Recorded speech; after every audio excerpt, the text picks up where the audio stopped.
কোনো প্রকারের বিলাসিতা না করে জীবনযাত্রা যতটা সাধারণ হবে বেঁচে থাকাটা ততটাই সহজ হয়ে যাবে। তো চলো আজকের ভিডিওটা এখান থেকে স্টার্ট করছি। আশা করছি আজকের ভিডিওটাও তোমাদের খুব ভালো লাগবে।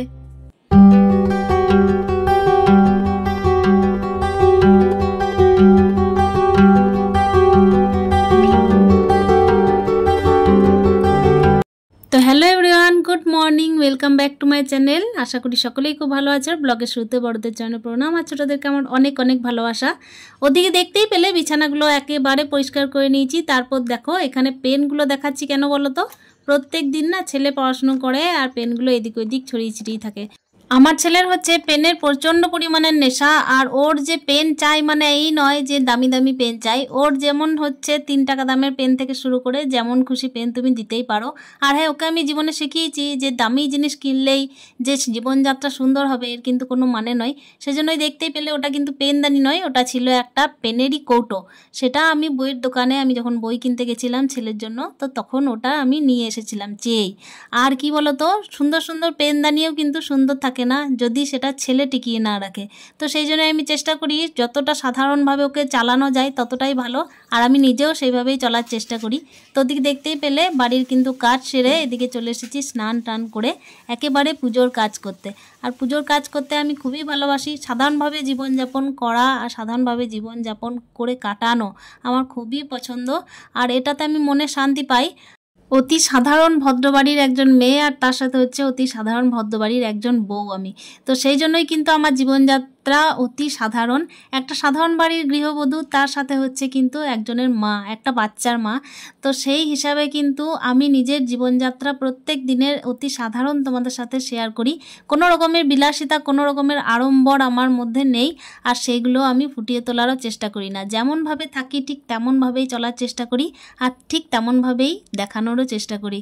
তো আশা করছি তোমাদের একটু হলেও ভালো লাগবে। তো চলো এদিকে দেখো তোমাদের সাথে গল্প করতে করতে এদিকে কিন্তু আমার পুজোর কাজ চলছে। আর আমি এই যে পুজোর বাসনগুলো যেগুলো ধোয়া ছিল সেগুলো কিন্তু এক এক করে নিয়ে নিচ্ছি। তারপর তো দেখো ফুল টুল তোলা আর প্রত্যেক দিনের কাজ তো থাকেই। ওদিকে কিছু তুলসী পাতা তুলে নিলাম, তারপর চলে এসেছি থালার মধ্যে এই যে ফুল তোলার জন্য। আর কি বলতো, প্রকৃতির সাথে কানেকশনটা খুব বেশি জুড়ে গেছে আমার, সেই জন্যই কিন্তু আমি এইভাবেই থাকার চেষ্টা করি।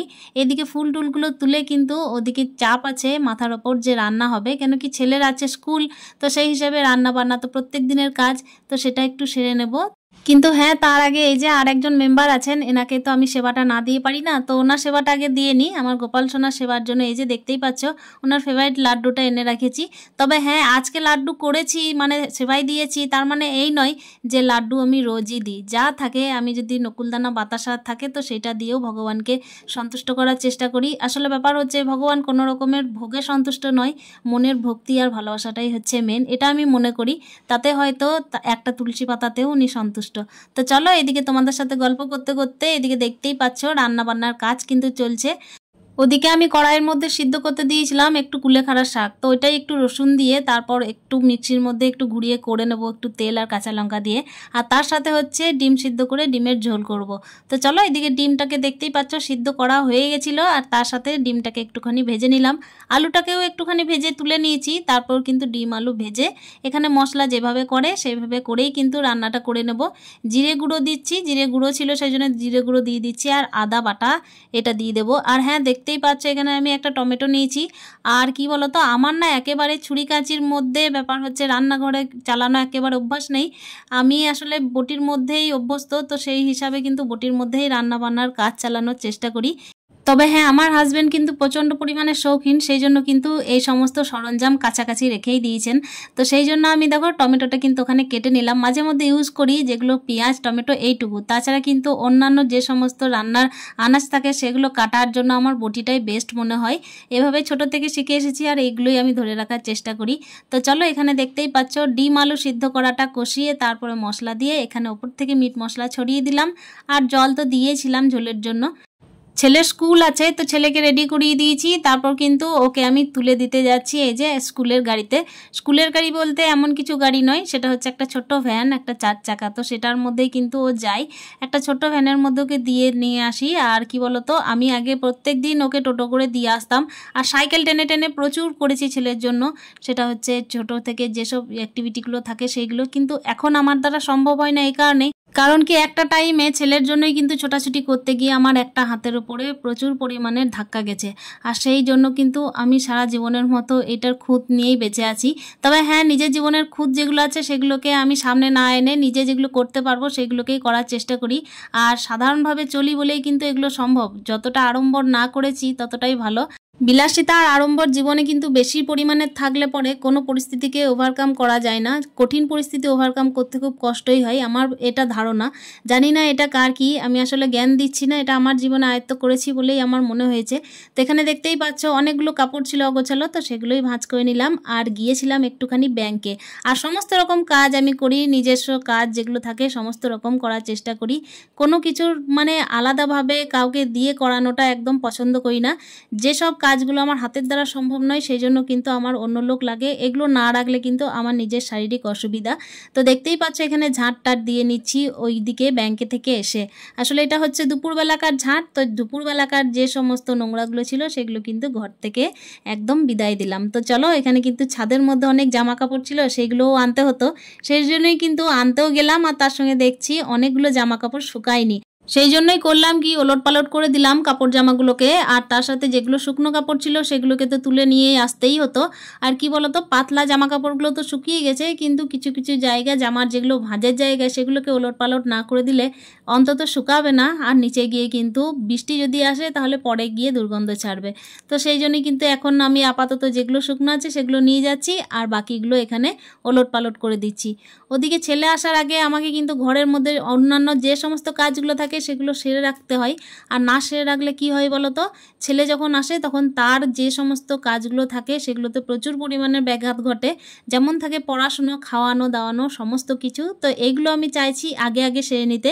দুপুর টাইমে এই জন্যই কিন্তু রেস্টের চেষ্টা খুব একটা করি না। আসলে আমাদের বাঙালিদের খেয়ে দিয়ে একটুখানি শুয়ে থাকার ইচ্ছা হয় প্রত্যেকেরই, তবে আমার এই ইচ্ছাটা ছোটো থেকেই ছিল বলে মনে হয় না। কেন কি আমি প্রত্যেক দিন স্কুলে গেছি, তারপর হচ্ছে বিয়ের জীবন পার করেছি, সেই সমস্ত দিনে যখন বাচ্চা হয়েছে সেই সমস্ত দিনগুলোতে জেগে জেগে আমার এখন অভ্যাস হয়ে গেছে এগুলো, যে দিনের বেলায় আমি টুকিটাকি কাজ কিন্তু সারতেই থাকি। আর এই যে দেখতেই পাচ্ছ জামা কাপড়গুলো কিন্তু গুছিয়ে নেব নিচে গিয়ে, তারপর হচ্ছে আমার খাওয়া দাওয়া এখনও পর্যন্ত বাকি। আসলে ব্যাপার হচ্ছে আমি কিন্তু ছেলেকে স্কুল পাঠিয়ে এদিকে আমি ব্যাংকে গেলাম, বাজার গেলাম, তো সেই জিনিসগুলো তো সারতে হলো। আর আমার টুকিটাকি কাজ কিন্তু প্রত্যেক দিন থেকেই থাকে। তো চলো, এদিকে ছাদের জামা কাপড়গুলো নিয়ে চলে এসেছি। কিছুটা ফিল্টারের ওয়েস্টের জল ছিল, তো সেইগুলো আমি, এটা হচ্ছে পিছন গেট, সেই পিছন গেটের ধাড়িগুলো একটু ধুয়ে দিলাম। তো দেখতেই পেলে এবার এইদিকে চলে এসেছি খাওয়া দাওয়ার জন্য।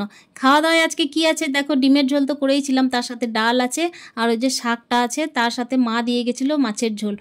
ওদিকে খাওয়া দাওয়া কমপ্লিট করে দেখতেই পাচ্ছ এখানে চলে এসেছি গ্যাস মোছার জন্য। গ্যাস আর রান্নাঘর প্রত্যেক দিন কিন্তু একদম পরিষ্কার পরিচ্ছন্ন করে মুছে রাখি। খুব একটা অসুবিধা না থাকলে আমি ছেলে আসার আগেই কিন্তু এগুলো সেরে নিই। আসলে ও এলে না, ওর কাজটাকেই আমাকে আগে শুনতে হয়। আর কি বলতো, প্রত্যেক দিনের ওর কাজ থাকে যে স্কুল থেকে এসে কি ঘটেছে, কিভাবে আমাকে জ্বালাতন করবে, সেই চেষ্টা ওর লেগেই থাকে। এখানে জামা কাপড়গুলো যেগুলো ছিল ছাদে সেগুলো কিন্তু এক এক করে দেখো ভাঁজ করে রেখে দিচ্ছি। কাপড় জামা যখন অতিরিক্ত বেশি জমতে থাকে তখন এটা বিলাসিতা নয় অলসতা পরিণত হয়ে যায়, মানে বিলাসিতার সঙ্গে সঙ্গে অলসতায় পরিণত হয়। আর এখানে দেখো যে জামা কাপড়টা আমি পরে গেছিলাম ব্যাংকে সেটাও একটু কাঁচা ধোয়া করে রেখে দিলাম, শুকিয়ে গেছিলো। আসলে রোদের মধ্যে যে তাপটা থাকে সেটাতেই কিন্তু শুকিয়ে যাচ্ছে। প্রত্যেক দিন সন্ধ্যা দেওয়ার পরে কিন্তু মা ছেলে দুজন মিলে এখানে স্ন্যাক্স টাইমটা পার করি, সন্ধ্যের টাইম যেটুকু বলা যায়, তো সেটুকু একটু পার করার চেষ্টা করি। তার মনের প্রত্যেক দিনের জমানো কথাগুলো, সারাদিন যা ঘটেছে সেগুলো শোনার চেষ্টা করি। আর এগুলো না করলেও নয়, তা নাহলে বড় হয়ে পুরোটাই বলা বন্ধ করে দেবে। অনুমতি নিয়ে আজকের ভিডিওটা এখানেই শেষ করছি, দেখা হচ্ছে নেক্সট ভিডিওতে। ততক্ষণের জন্য stay happy, happy happy tata.